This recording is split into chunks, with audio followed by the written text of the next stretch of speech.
Margaret Chen had been invisible for 20 years, a shadow among the wealthy, until the millionaire who humiliated her recognized the turquoise ring on her finger. That ring held a truth that would destroy him and finally set her free. Margaret Chen's hands trembled as she polished the silverware at table 12. Not from cold. The restaurant was warm, almost stuffy, but from something deeper. Fear, maybe. Or exhaustion so bone-deep it had become part of her. Table 7 needs water. Denise didn't look up from her order pad, but her voice carried across the dining room, sharp, impatient. Right away, Margaret lifted the crystal pitcher, feeling its weight in her weathered hands.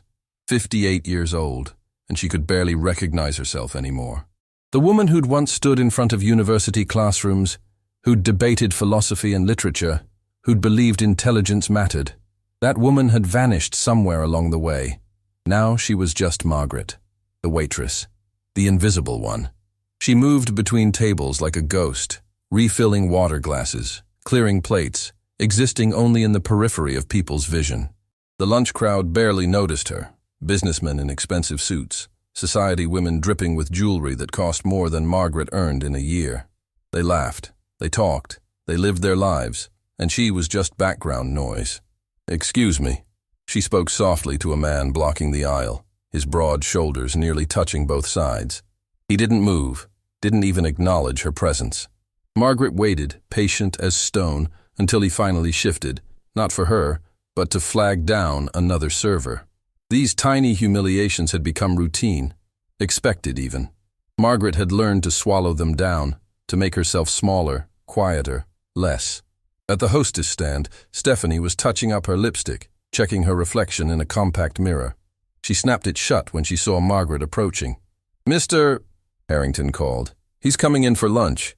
Stephanie's perfectly shaped eyebrows rose meaningfully. "He asked for your section specifically." Margaret's stomach dropped. Did he say why? "Since when does Richard Harrington explain himself to us?" Stephanie's laugh held no warmth. "Just don't mess up, okay? Last time he complained about you to management, said you were hovering. I was doing my job." "Doesn't matter." Stephanie shrugged, already dismissing the conversation. "He's the owner's son. One word from him and you're gone. So just smile and keep your head down." Margaret nodded, though her pulse had quickened. Richard Harrington. The name alone made her shoulders tense. For 6 months now, ever since he'd returned to Seattle from New York, he'd made her working life progressively more miserable. It wasn't just the complaints about imaginary mistakes or the refusal to make eye contact. It was the way he looked through her, as if she were something unpleasant that had wandered in from the street. The minutes crawled by. Margaret cleared tables, took orders, smiled until her face ached. Her lower back throbbed, a persistent pain that never quite went away anymore. But she kept moving. Stopping meant thinking, and thinking meant remembering everything she'd lost. Then Richard Harrington walked through the door. He moved like someone who'd never been told no. Shoulders back, chin up, eyes scanning the room with casual ownership. At 45, he had the polished look of inherited wealth, silver threading through dark hair, a charcoal suit that probably cost 6 months of Margaret's salary, Italian leather shoes that clicked against the marble floor. "Mr. Harrington, what a pleasure." Stephanie's voice pitched higher, sweeter. "Your usual table is ready." He didn't respond, already moving toward the corner booth with the best view. Margaret watched from the service station as he settled in, immediately pulling out his phone, immediately creating that invisible barrier that said, "Don't approach unless absolutely necessary." But approaching was her job. She took a breath, deep, steadying, and walked over with the water pitcher. "Good afternoon, Mr. Harrington. May I start you?" "Is this table clean?" Margaret blinked. "Yes, sir. I cleaned it myself this morning." He picked up a water glass, holding it toward the light, examining it like a jeweler appraising a flawed diamond. "There's a spot." Margaret leaned in, squinting. If there was a spot, it was microscopic, invisible to anyone not actively searching for fault. "I apologize, sir. I'll replace it immediately." "See that you do." He set the glass down with a sharp click. "And bring bread. Fresh bread, not the stale garbage you brought last time." Heat flooded Margaret's face. The bread last time had been fresh. She'd watched Marco slice it herself. but arguing would only make things worse. "Of course, sir. Right away." She retreated to the kitchen, aware of other servers watching. They'd seen this before, this particular performance that Richard seemed to enjoy staging. Some looked sympathetic. Others just looked relieved it wasn't happening to them. In the kitchen, Marco was plating an order, his weathered hands moving with practiced efficiency. He glanced up when Margaret entered, taking in her expression. "Harrington?" The glass had a spot, apparently. "That glass is spotless. I dried it myself." Marco shook his head, disgust flickering across his face. "That man wouldn't know decency if it walked up and introduced itself. Don't let him get to you, Margaret." But the getting to her had already happened. Was happening. Would keep happening until one of them, probably her, was gone. She returned with a fresh glass and bread basket, setting them down with exaggerated care. "Is there anything else I can get you right now, Mr. Harrington? I'm expecting someone." He didn't look up from his phone. "Don't hover. Your presence is distracting." Margaret stepped back, positioning herself near the bar but within sight of Richard's table, close enough to respond if summoned, far enough to be less distracting. She twisted the ring on her right hand, a nervous habit she'd developed over the years. The silver band was worn smooth now, the small turquoise stone slightly faded. She never took it off. Couldn't, really. It had become part of her, like a scar that had healed into the landscape of her skin. The front door opened, and an older gentleman entered. He was perhaps 65, with silver hair and kind eyes that crinkled at the corners when he smiled at Stephanie. He spoke to her warmly, actually spoke to her, not at her, and Margaret felt a small flutter of surprise. Wealthy men who treated service staff like human beings were rare in her experience. Charles. Finally. Richard didn't stand when the older man reached his table. "You're late. My apologies. Traffic was terrible." Charles Bennett. Margaret recognized him now from the business section of the newspaper, sat down with a slight sigh. "Shall we order?" "We'll order when I'm ready. First, we need to discuss the Morrison account." Richard's fingers moved across his phone screen. "I'm not happy with the projections." Margaret approached cautiously. "Good afternoon, Mr. Bennett. Welcome to Harrington's. May I get you something to drink?" Charles looked up, and his face transformed with genuine warmth. "Hello. What's your name?" The question caught her completely off guard. Customers almost never asked her name. "Margaret, sir." "Well, Margaret, I'd love a scotch, neat. And thank you for asking." He actually made eye contact, actually saw her as a human being. The kindness was so unexpected that Margaret felt her throat tighten. "Right away, sir." As she turned to leave, she heard Richard mutter, "Can we focus on business instead of chatting with the staff?" "The staff has a name, Richard." Charles's voice had cooled. "Common courtesy costs nothing. It costs time. Now, about Morrison." Margaret hurried away before hearing more, but the brief exchange settled warm in her chest. Charles Bennett had defended her. Casually, naturally, as if treating service workers with respect was simply how one behaved. She prepared Charles's scotch with extra care, adding a single ice sphere because the dining room was warmer than usual. These small observations were her skill, reading people, anticipating needs, existing in that space between visible and invisible where good service happened. When she returned, the two men were deep in conversation about portfolio diversification. She set down the scotch without interrupting, but Charles paused mid-sentence. "Thank you, Margaret. This is perfect." Richard barely glanced up. "Are we ordering, or do you need more time to make friends with the waitress?" "I'm ready." Charles's warmth had definitely cooled. He ordered salmon, medium rare, no butter, and Richard ordered his usual steak, making sure to specify he wanted it cooked properly this time.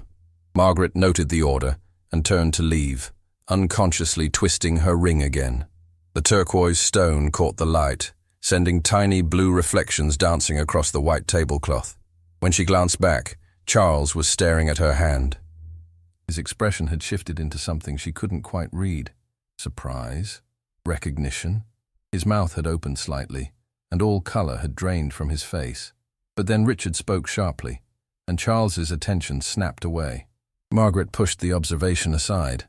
Rich people noticed random things all the time. It didn't mean anything. The lunch rush intensified. Margaret moved through her section on autopilot, her body operating on muscle memory while her mind floated somewhere safer. She thought about her studio apartment, about Muffin waiting on the windowsill, about the library book on her nightstand that she read 20 minutes at a time before exhaustion claimed her. "Margaret!" Richard's voice cut through the ambient noise. "Where's our food?" She checked her watch. 9 minutes since she'd placed the order. "It should be ready very shortly, Mr. Harrington. Your steaks are being— Do you know what I make per hour?" He leaned back, arms crossed. "Do you have any concept of how valuable my time is?" Margaret's face burned. The question was clearly rhetorical, designed to humiliate. Charles shifted uncomfortably.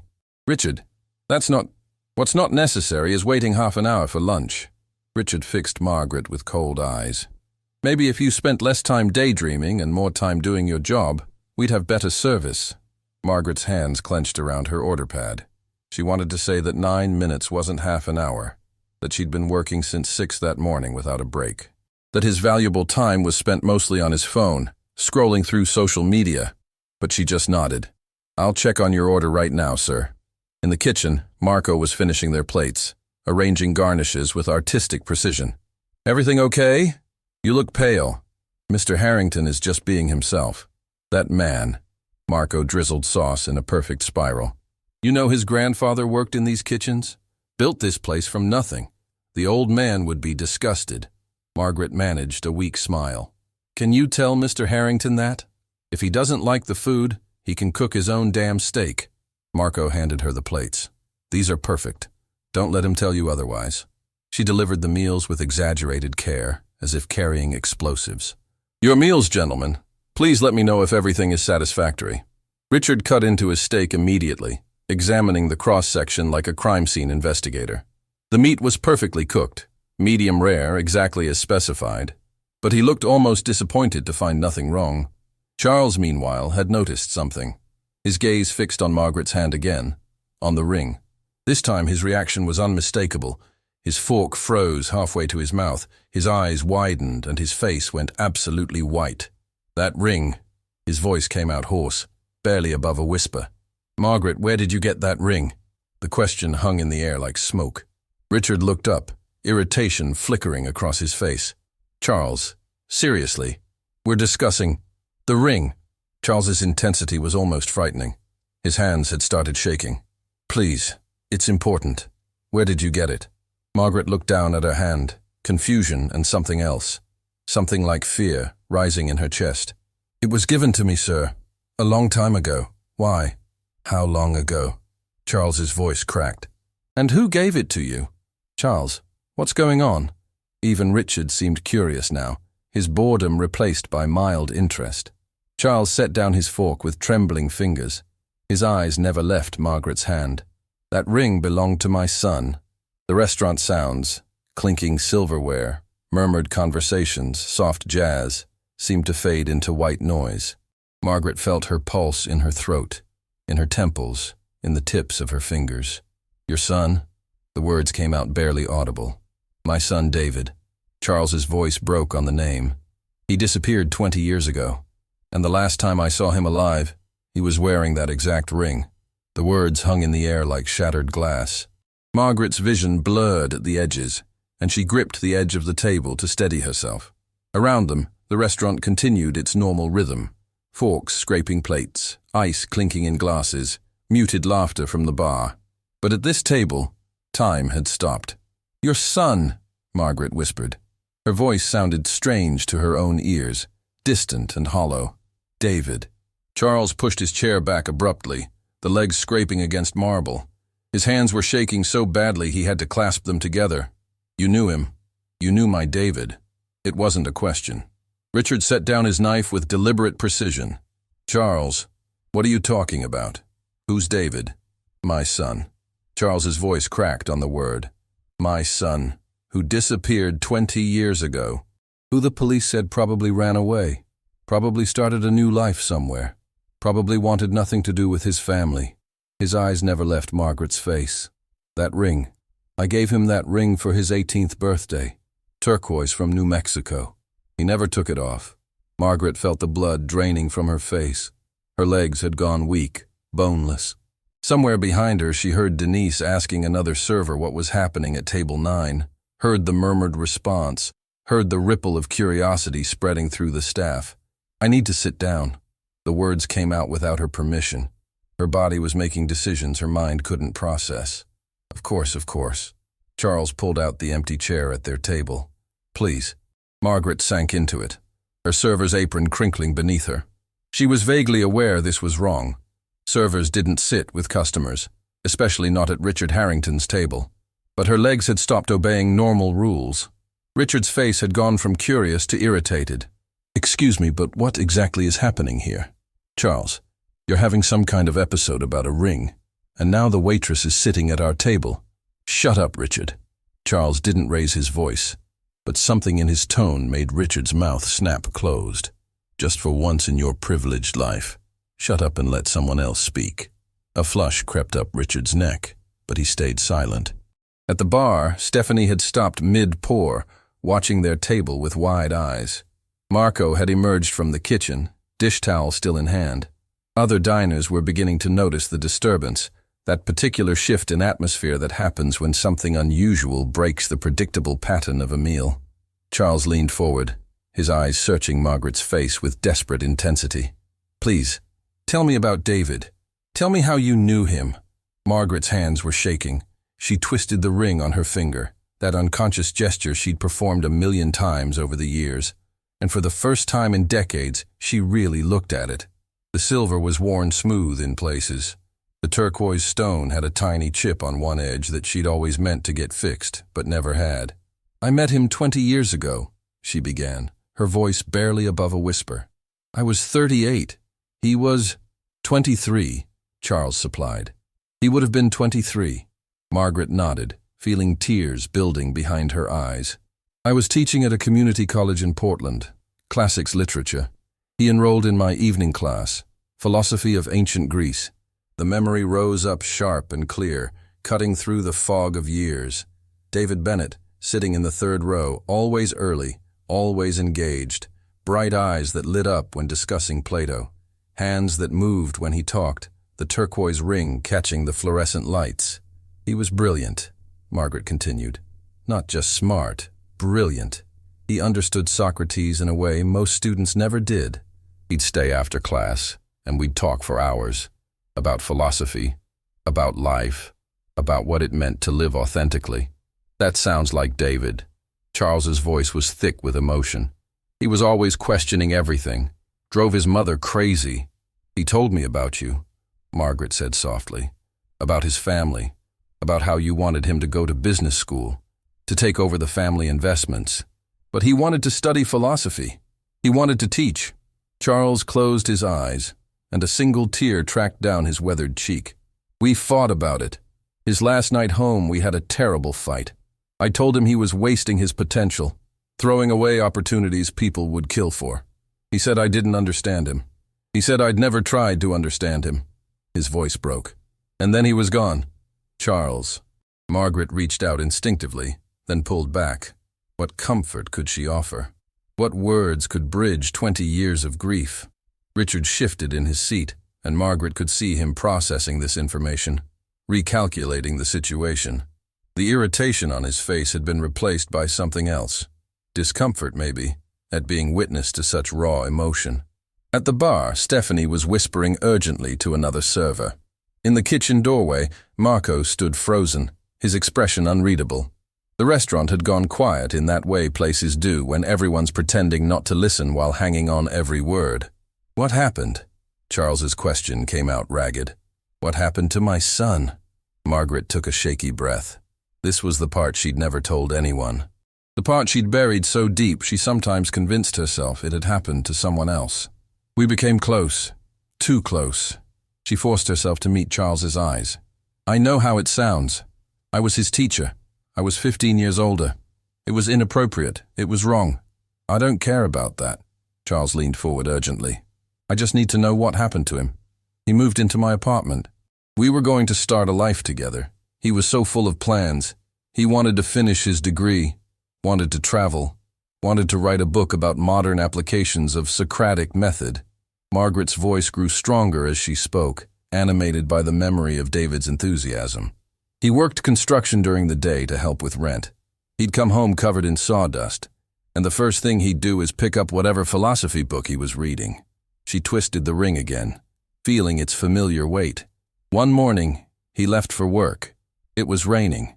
I remember because I told him to take an umbrella and he laughed and said, "Real philosophers don't fear water." Her voice caught. He kissed me goodbye. He said he'd pick up groceries on the way home. He was wearing this ring. And then, Charles prompted gently. And then he never came home. The words tumbled out faster now, 20 years of silence breaking like a dam. I called the construction site. They said he'd left at lunchtime, said he wasn't feeling well. I called hospitals. I filed a missing person report. The police investigated, but there was no evidence of foul play. His truck was found abandoned near the waterfront. His wallet was in the glove box. There were no signs of struggle. Charles had gone very pale. They told me he'd been spotted in California. They said witnesses saw him boarding a bus. They told me the same thing. Margaret's hands clenched into fists. But I never believed it. David wouldn't leave like that. Not without a word. Not without his ring.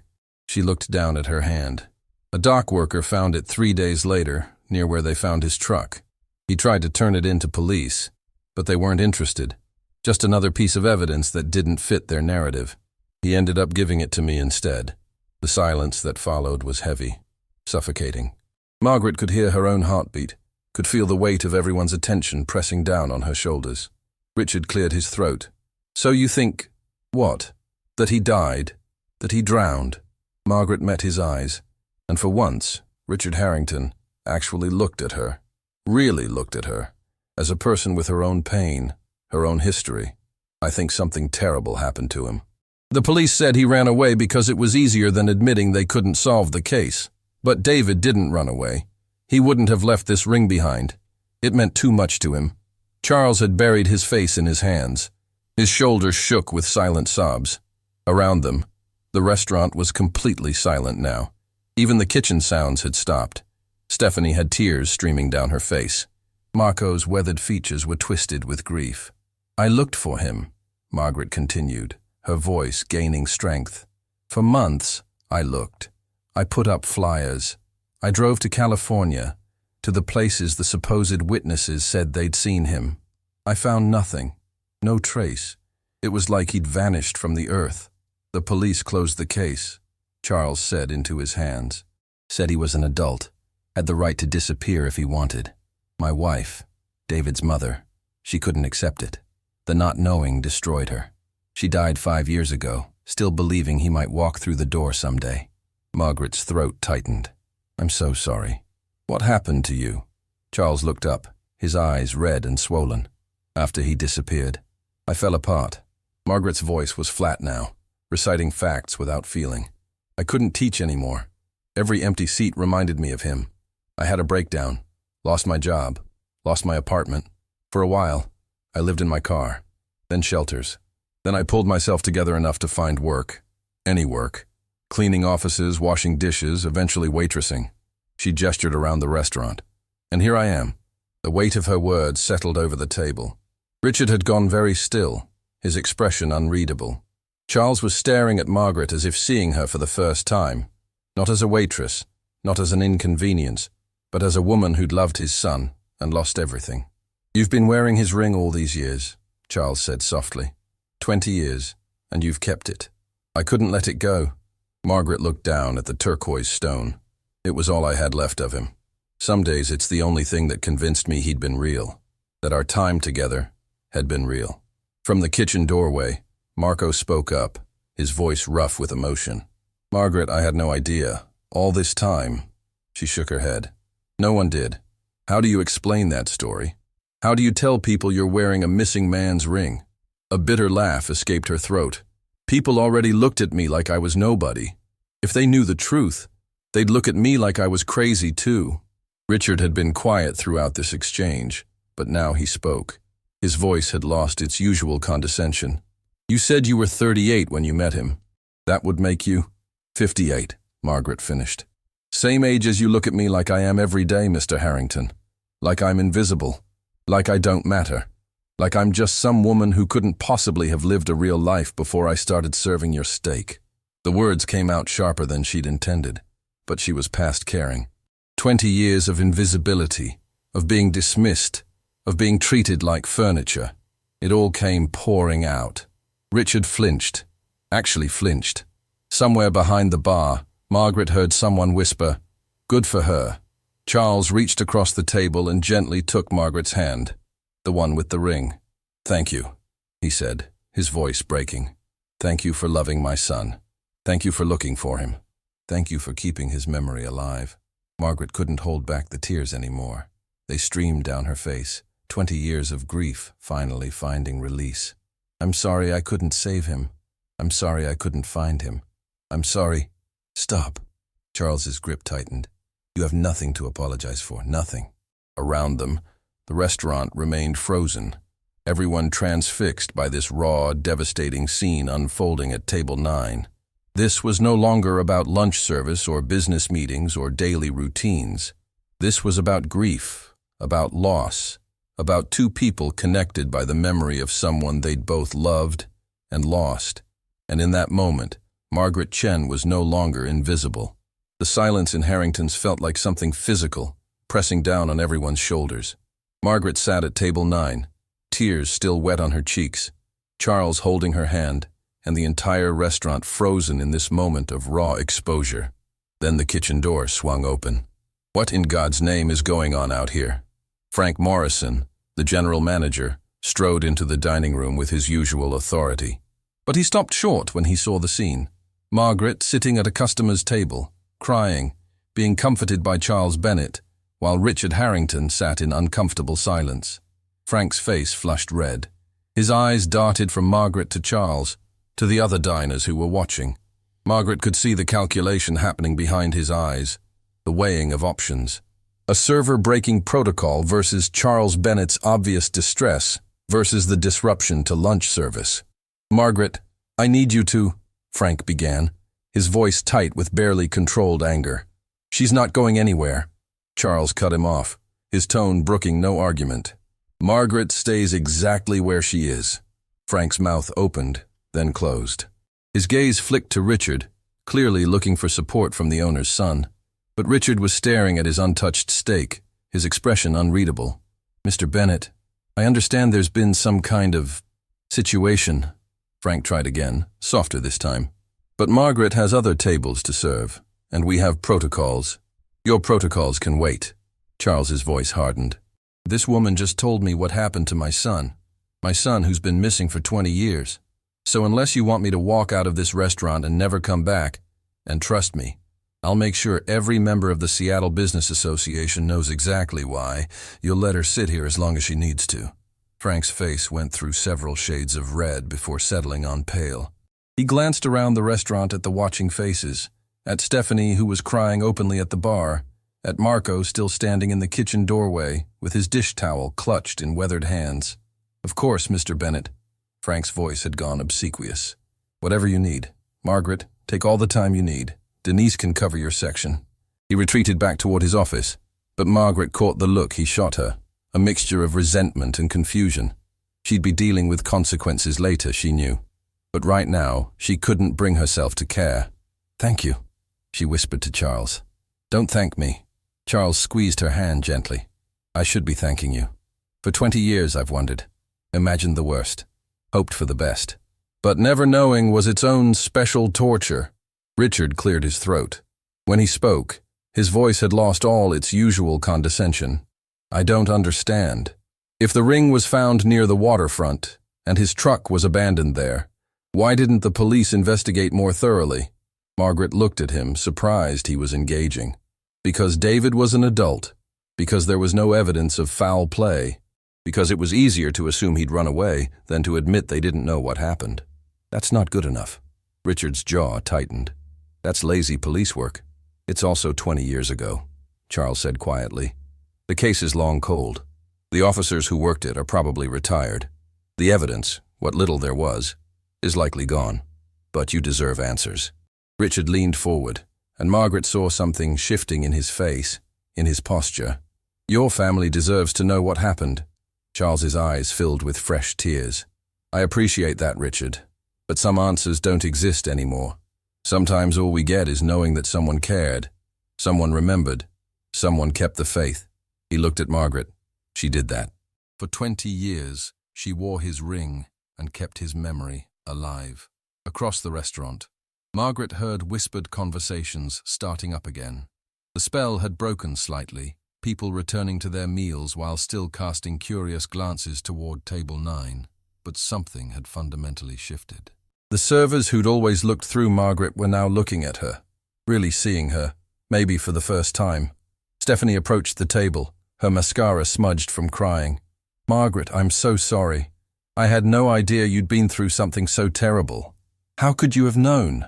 Margaret's voice was hoarse from crying. "I never told anyone." Still, Stephanie twisted her hands together. "The way I've treated you, the things I've said, I'm so ashamed.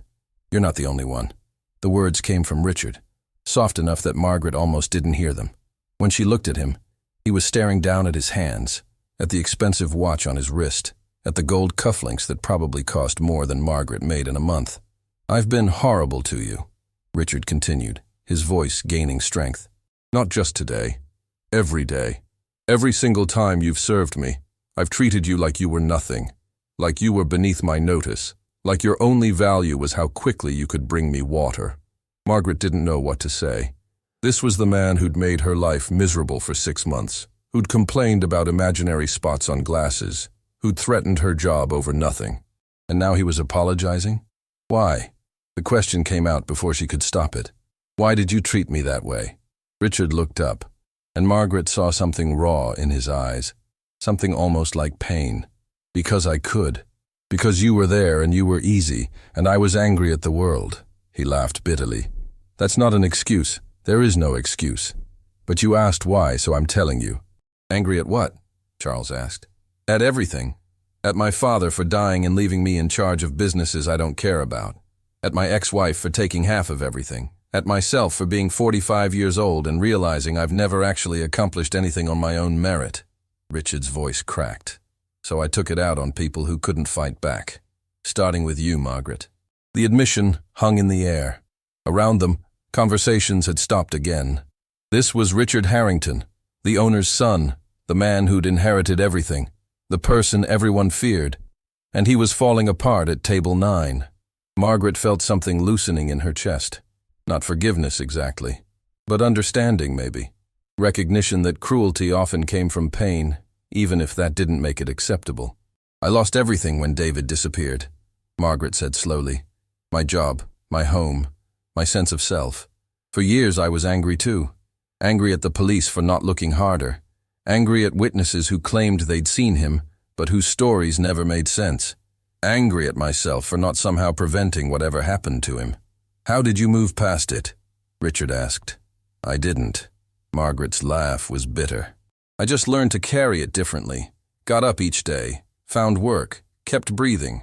That's not moving past something. That's surviving it." Charles had been quiet during this exchange, but now he spoke.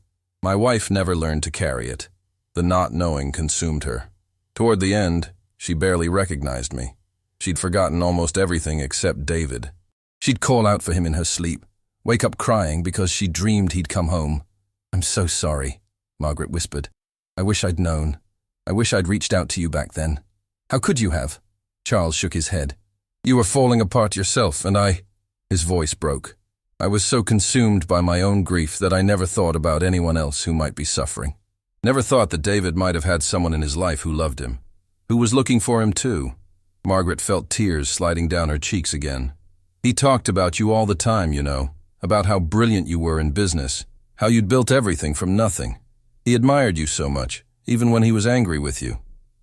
Charles closed his eyes. "The last thing I said to him was that he was wasting his life. The very last words my son heard from me were full of judgment and disappointment. That's not the last thing he heard." Margaret gripped Charles's hand tighter. "The last thing he heard was me telling him I loved him, telling him to have a good day, telling him I'd see him that evening. He left this world, whenever and however it happened. He left knowing he was loved." The weight of those words settled over the table, over the restaurant, Margaret could see other diners wiping their eyes, servers standing with hands pressed to their hearts. Even Frank had emerged from his office and was standing near the kitchen, his usual stern expression softened by what he was hearing. "Can I ask you something?" Richard's voice was tentative now, nothing like his usual arrogance. "What was he like, David?" Margaret smiled through her tears. "He was brilliant, funny, kind. He'd quote Plato while making scrambled eggs. He'd debate the nature of truth while we were grocery shopping. He made philosophy feel alive, not like something dead people thought about dead ideas." "He sounds wonderful," Stephanie said softly from where she still stood near the table. "He was." Margaret looked down at the ring on her finger. "He was everything good about humanity, curious, compassionate, thoughtful. The world is darker without him in it." Charles nodded, unable to speak. His shoulders shook with silent sobs. They sat like that for several minutes, the three of them at table 9, connected by grief and memory and the impossible weight of loss. Around them, the restaurant had gone back to something approaching normal. Conversations resuming, orders being taken, life continuing because that's what life did. But nothing was normal anymore. Not really. Marco approached with fresh coffee, setting cups down with gentle hands. "On the house," he said gruffly. "All of you. Everything today is on the house." "Marco, you don't have to," Margaret started. "Yes, I do." Marco's weathered face was set with determination. "I've worked in this kitchen for 30 years. I've seen a lot of people come through those doors, but I've never seen anything like what just happened here. So the coffee is on the house. The meals are on the house. And if anyone has a problem with that, they can take it up with me." He walked back to the kitchen, and Margaret felt a surge of gratitude so strong it nearly overwhelmed her. "He's right," Charles said, his voice steadier now. "What happened here today? This matters. It matters that you told the truth.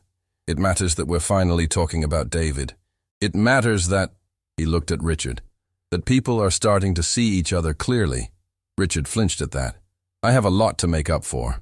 "Yes, you do," Charles said bluntly, "but recognizing that is the first step." The lunch rush was winding down. The sun had shifted in the sky and long shadows stretched across the polished floors. Margaret realized she'd been sitting at this table for nearly an hour, her section neglected, her duties abandoned. But Frank hadn't come back to reprimand her. No one had told her to get back to work. "What happens now?" Margaret asked, the question directed at no one and everyone. "Now," Charles said, pulling out his phone. "I'm calling a private investigator I know, someone who specializes in cold cases. It's been 20 years, but maybe, just maybe, there's something the police missed, some thread they never pulled. Mr. Bennett, you don't have to. Please call me Charles." He smiled sadly. "And yes, I do have to. I owe it to David. I owe it to my late wife. I owe it to you, Margaret. And I owe it to myself. I need to know what happened to my son." "I'll help," Richard said suddenly. "However I can.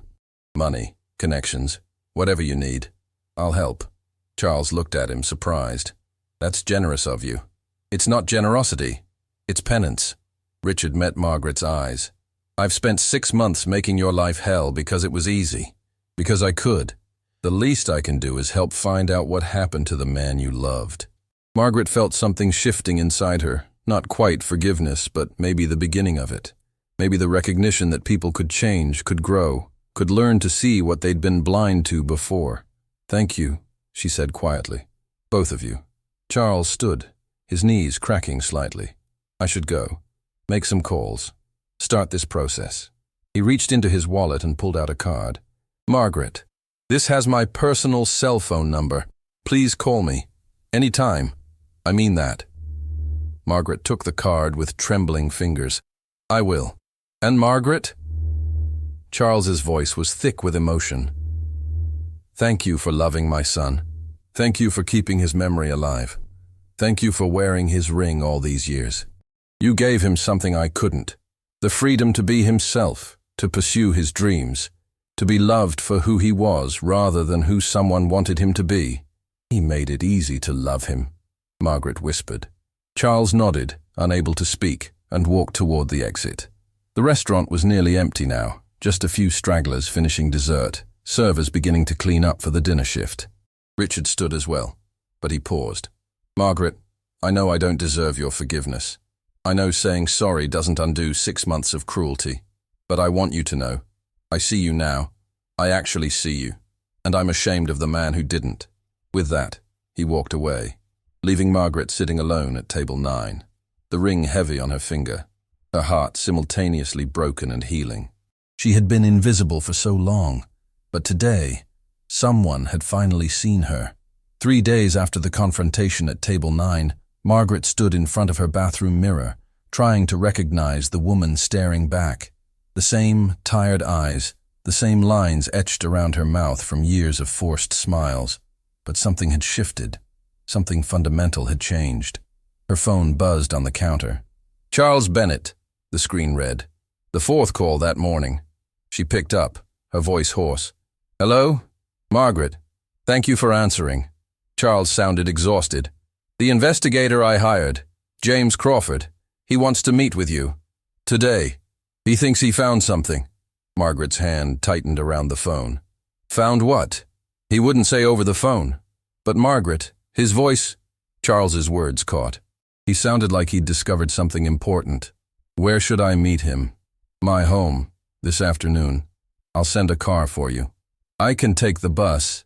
Please, let me do this." Charles's tone was gentle but insistent.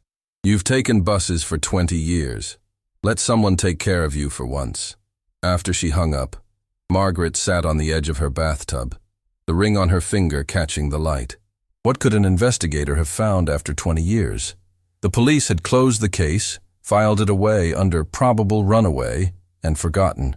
The car arrived at noon, a sleek black sedan that made her neighbors peer through their curtains. The driver opened the door without judgment in his expression. Margaret had grown so accustomed to being looked down upon that simple courtesy felt shocking. The drive took 40 minutes, winding through increasingly expensive neighborhoods until they reached a gated estate overlooking Lake Washington. Charles met her at the door, looking older than he had 3 days ago. Grief had carved deeper lines around his eyes. "Margaret, thank you for coming." Family photos lined the hallway, and Margaret stopped at one. A young man with bright eyes, and that distinctive turquoise ring on his finger. David, looking so alive that Margaret felt her chest constrict. "That was taken a month before he disappeared," Charles said softly. "He'd just won an academic award, Philosophy Student of the Year. He should have been proud." Margaret's voice cracked. "He was remarkable." They stood there for a moment, two people united by their love for someone who'd been gone for 20 years. Then Charles cleared his throat. "James is waiting in my study." James Crawford was in his early 60s, with salt and pepper hair and the weathered face of someone who'd seen too much darkness. He stood when Margaret entered, extending his hand. "Miss Chen, thank you for agreeing to meet." "What did you find?" Margaret couldn't manage small talk. James gestured to the chairs, waiting until everyone was seated before opening a thick file folder. "I've spent the last 3 days reviewing the original police reports and following up on leads that were never properly investigated. The police work on this case was abysmal." "Tell us what you found," Charles said, his voice tight. "David's truck was found abandoned near Pier 52. Keys in the ignition, wallet in the glove box, no signs of struggle." James pulled out a photograph. "But here's what the police never followed up on. There was a witness." Margaret leaned forward, her heart hammering. "What kind of witness?" "A dock worker named Eugene Martinez. He came forward the day after David's truck was found. Said he'd seen something unusual. But his statement was buried in the file, never investigated." James's jaw tightened. "When I interviewed him yesterday, he remembered everything. Said it had bothered him for 20 years that no one listened." "What did he see?" Charles's voice was barely audible. James flipped to a marked page in his notebook. Around 11 p.m., he was finishing his shift when he saw 2 men arguing near the pier. One matched David's description. Early 20s, philosophy department sweatshirt, turquoise ring visible. The other was older, 40s or 50s, expensive clothes. The argument got heated. Eugene saw the older man grab David and David pull away. That's when the ring came off. It fell and rolled into a drainage grate. Margaret's hand flew to her mouth. Eugene said David was trying to reach into the grate when the older man grabbed him again. There was a struggle. David fell backwards, hit his head on a concrete barrier. James's voice had gone flat, clinical. Eugene ran over to help, but by the time he got there, the older man had pulled David into a car and driven off. Eugene found the ring and fished it out. He reported everything to the police the next day. And they did nothing? Charles's face had gone pale. They took his statement and filed it away. Told him it was probably a misunderstanding. Never followed up. Never tried to identify the man. James's disgust was evident. "I'm sorry, Mr. Bennett. Your son didn't run away. He was taken." The room went silent except for Charles's ragged breathing.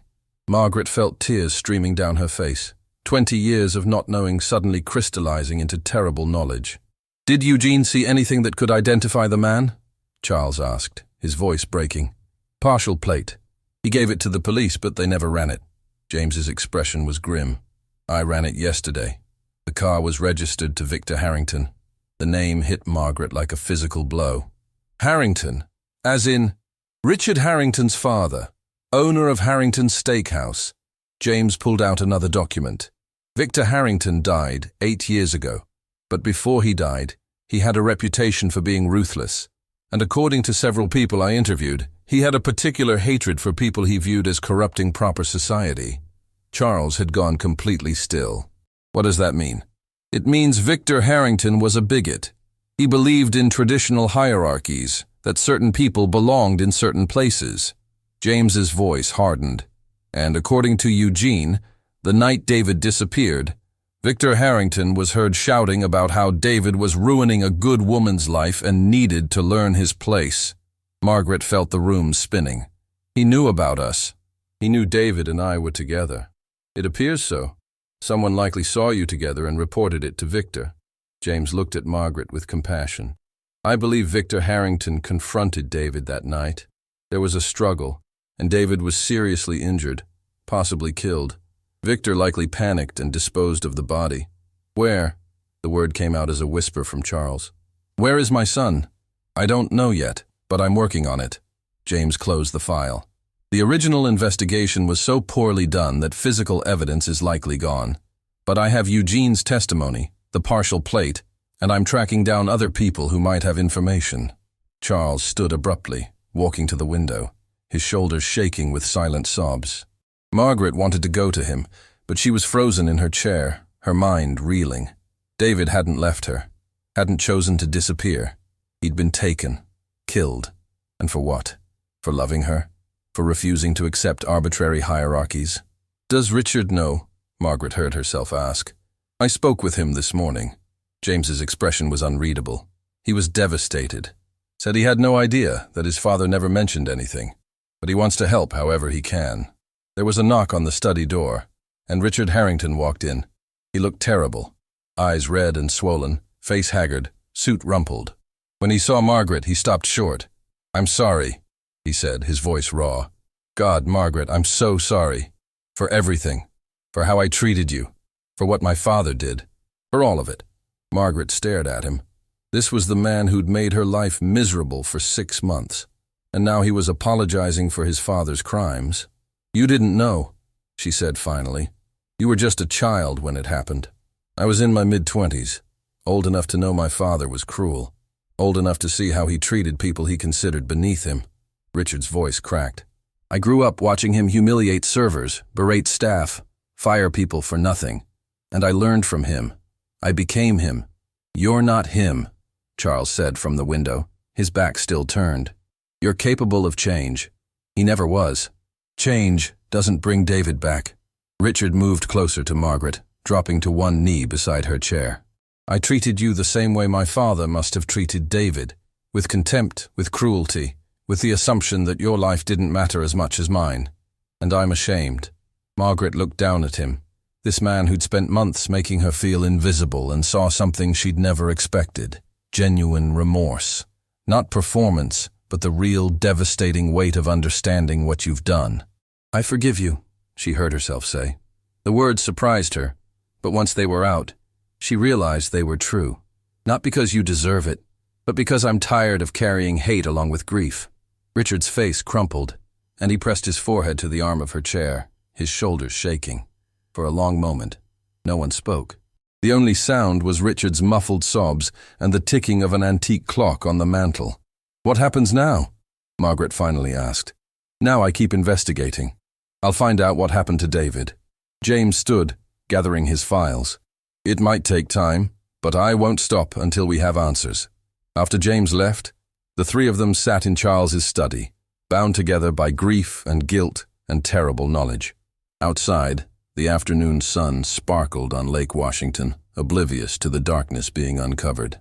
I need to know something, Charles said suddenly, turning from the window. Margaret, in all the years you wore that ring, did you ever think about moving on? About letting go? Margaret looked down at the turquoise stone, worn smooth by 2 decades of touches. Every day. Every single day I thought about taking it off, about trying to forget, but I couldn't. Because letting go felt like admitting he was really gone, like admitting that what we had didn't matter. It mattered, Charles said fiercely. My son died knowing he was loved. That matters more than anything. Richard, still kneeling beside Margaret's chair, spoke softly. My father spent his whole life building wealth and power. He died surrounded by possessions, but I don't think anyone actually loved him. Not really. He looked up at Margaret. David had something my father never did. Someone who would remember him with love 20 years after he was gone. Margaret felt tears sliding down her cheeks, but this time they weren't just for David. They were for all the lost years, for all the ways people damaged each other, for all the invisible women carrying impossible weights that no one noticed. Thank you, she whispered. Both of you, for seeing me, for believing me, for helping me find the truth. It's us who should be thanking you, Charles said. You gave my son happiness in his last days. You loved him when I'd pushed him away. You kept his memory alive when the rest of the world forgot. The three of them sat together as shadows lengthened across the study floor. 3 people changed forever by a simple turquoise ring, and the story it held. 6 weeks after James Crawford revealed the truth about David's disappearance, Margaret stood at the edge of Elliott Bay, watching the sun set over the water. The wind whipped her hair around her face, and for the first time in 20 years, her right hand felt light, empty. The turquoise ring now rested in a small wooden box in Charles Bennett's home, placed beside a photograph of David and a copy of Plato's Republic, his favorite book. She'd taken it off 3 days ago.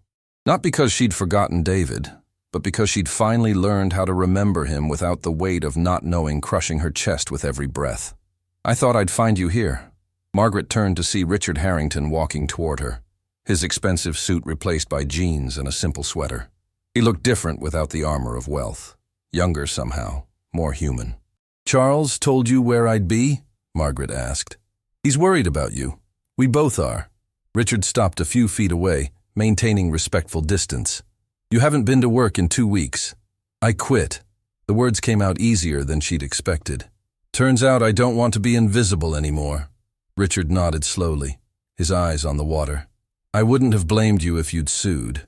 The restaurant, my family's estate, me personally, what my father did. Your father is dead, and what happened to David wasn't your fault. Margaret's voice was firm. You have enough to carry without taking on his sins too. How are you so forgiving? Richard's voice cracked. How do you not hate me? Hate all of us? Margaret was quiet for a moment, watching a ferry cross the bay. Because hate is just grief with nowhere to go, and I've carried enough grief for 1 lifetime. They stood in silence, 2 people learning how to be human with each other. The sun dipped lower, painting the sky in shades of orange and pink that hurt to look at, because they were so beautiful, and David would never see another sunset. Charles is planning a memorial service, Richard said finally. Small, private. Just the people who love David. He wants to know if you'll speak. Margaret's throat tightened. I don't know if I can. You don't have to. But he thought you should know you're invited. Not as a waitress, not as someone who once knew his son, but as the woman David loved, as someone who matters. The words landed soft, but significant. Someone who matters. How long had it been since anyone had seen her that way? I'll think about it, Margaret said. Richard nodded and turned to leave, but Margaret called after him. Richard, how are you doing? Really? He stopped, his shoulders tensing. When he turned back, his eyes were wet. I'm learning what my father never did. That having money doesn't make you better than anyone else. That treating people like they're disposable makes you the one who's worthless. His voice broke. I've started volunteering at a homeless shelter. Nothing big, just serving meals, talking to people. And every time I hand someone a plate of food, I think about how I treated you, how I treated everyone who worked for me. That's a start, Margaret said gently. Is it enough? It's never enough, but it's something. And something is how we become better. 2 weeks later, Margaret found herself standing in front of a small gathering in Charles Bennett's garden. The memorial service was intimate. Just 15 people who'd known and loved David.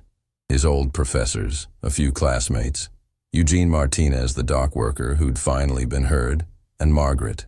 Charles had asked her to speak last, after everyone else had shared their memories. Margaret's hands shook as she stood, the paper with her prepared remarks crumpling in her grip. But when she looked at the faces watching her, faces full of compassion, interest, genuine care, she folded the paper and spoke from her heart instead. I met David 20 years ago, and he changed my life in the span of 6 months. Not because he was perfect, he wasn't. He left dishes in the sink and could never remember to buy milk and had a terrible habit of quoting Socrates at inappropriate times. Soft laughter rippled through the gathering. But he saw me, really saw me. Not as a teacher, not as someone older, not as anything except myself. And he made me feel like my thoughts mattered, like my presence in the world meant something. Margaret's voice caught. When he disappeared, I lost more than the man I loved. I lost the person who'd taught me that I was worthy of being seen. She looked down at her hands, at the pale line where the ring used to sit. For 20 years I made myself invisible. I convinced myself that staying small, staying quiet, staying unseen was the only way to survive. And maybe it was, but it's not living. Charles was crying openly now, and Margaret saw Richard wipe his eyes with the back of his hand. David believed that the unexamined life wasn't worth living. That's Socrates, in case anyone here doesn't know. More gentle laughter. But I think he also believed that the unseen life wasn't worth living either. That we owe it to ourselves and each other to really look, to really see, to really recognize the humanity in every person we meet. Margaret's voice grew stronger. So I'm not going to be invisible anymore. Not because I'm suddenly confident or healed or over what happened, but because David died believing I mattered, and the least I can do is live like I believe it too. She sat down to murmured affirmations and quiet sniffles. Charles reached over and squeezed her hand, his grip strong despite his tears. After the service, people mingled in the garden, sharing stories and photographs. Eugene Martinez approached Margaret shyly, his weathered face creased with concern. Miss Chen, I'm sorry I didn't do more back then. I should have pushed harder, made the police listen. You did what you could, Margaret interrupted gently. And you remembered. For 20 years you remembered, and you told the truth when someone finally asked. That matters more than you know. Eugene's eyes filled with tears. That boy deserved better than what happened to him. Yes, he did. But thanks to you, at least now we know the truth. That's something. As the afternoon faded into evening, guests began to leave. Soon it was just Margaret, Charles, and Richard remaining in the garden, sitting around a small fire pit as stars emerged overhead. I've been thinking about something, Charles said, staring into the flames. David's last night alive, we fought. I told him he was wasting his potential, throwing away his future. Those were the last words I said to my son. Charles. Richard started, but Charles raised a hand. Let me finish. For 20 years, I've tortured myself with that memory. Replayed it constantly. Wished I could take it back. He looked at Margaret. But hearing you talk today about how David saw you, how he made you feel valued, that's who my son really was. Not the angry boy who fought with his father, but the man who loved a woman enough to make her feel seen. He loved you too, Margaret said softly. He talked about you all the time. About how brilliant you were, how hard you'd worked. He wanted your approval so badly it hurt him. Charles's face crumpled. I wish I'd told him he had it, that I was proud of him, regardless of what career he chose. Maybe he knew anyway, Richard offered. Sometimes love is louder than words. They sat in silence, watching the fire dance. Margaret thought about all the words left unsaid, all the moments lost to stubbornness and fear, and the assumption that there would always be more time. I'm selling the restaurant, Richard said suddenly. Harrington's. I'm selling it and using the money to start something different. What kind of something? Charles asked. I don't know yet. Something that actually helps people instead of just serving overpriced steak to people who already have everything. Richard looked at Margaret. I was thinking maybe a community kitchen. A place where people can get a good meal regardless of whether they can pay. Where the workers are treated with dignity and respect. That's a good idea, Margaret said. I was hoping you might help me plan it. Not as an employee, as a consultant. A partner, maybe. Richard's voice was tentative. You know what it's like to be invisible, to be treated as less than human. I need someone who understands that perspective. Margaret considered it. 2 months ago, she would have laughed at the absurdity of Richard Harrington asking for her help. But people changed. Pain changed them. Loss changed them. And sometimes change was the only way to honor the people we'd lost. I'll think about it, she said. The fire burned lower as they talked into the night. About David, about regret, about the strange paths grief took. And somewhere in those hours, Margaret realized something fundamental had shifted. She'd spent 20 years mourning the man she'd loved, but somewhere along the way, she'd also been mourning herself. The version of herself who'd believed she mattered, who'd believed her voice had value, who'd believed she deserved to be seen. That woman hadn't died with David. She'd just been hiding, waiting for someone to look closely enough to see her. 3 months after the memorial service, Margaret stood in the empty space that would soon become Richard's community kitchen. The walls were bare, the equipment not yet installed, but she could see it, could envision people gathering here, sharing meals, being treated with dignity. What do you think? Richard asked, coming to stand beside her. I think David would have loved it, Margaret said. He always believed in the power of shared meals to break down barriers. I wish I could have known him. Richard's voice was wistful. Really known him, not just as the victim of my father's cruelty. He was brilliant and kind and idealistic and frustrating and wonderful, Margaret said. He was human. That's all any of us are. Richard nodded, then pulled an envelope from his jacket. This came today. From James Crawford. Margaret's heart jumped. Did they find? Yes. Richard's voice was soft. They found him, or what's left of him. My father buried him on a property he owned outside the city. James worked with the police, new detectives, ones who actually care, and they recovered his remains.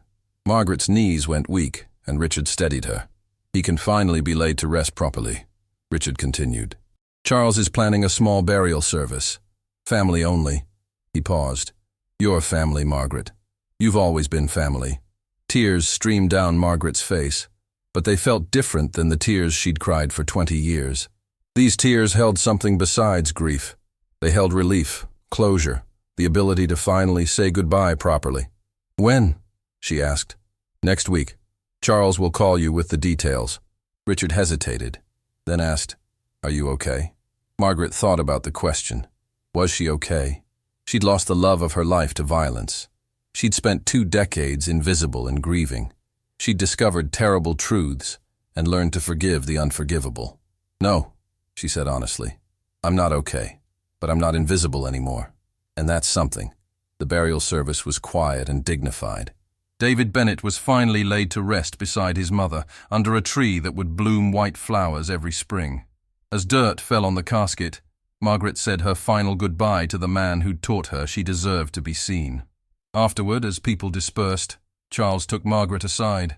Thank you, he said simply, for loving my son, for keeping his memory alive, for teaching me that it's never too late to see people clearly. Thank you for seeing me, Margaret replied. They embraced, 2 people bound by loss, but no longer drowning in it. As Margaret walked away from the cemetery, she felt lighter than she had in 20 years. The ring was gone, David was finally at peace, and she was no longer invisible. She was Margaret Chen, a woman who'd survived, who'd loved, who'd learned that being seen was both a gift and a choice. The sun was setting as she reached her car, painting the sky in those impossible colors that hurt because they were beautiful. She paused to watch, really watch, letting the beauty sink into her bones. David would never see another sunset, but she would. And she would see them for both of them, fully present, fully visible, fully alive. That, she realized, was the only way to honor the dead, by refusing to join them in invisibility while still breathing.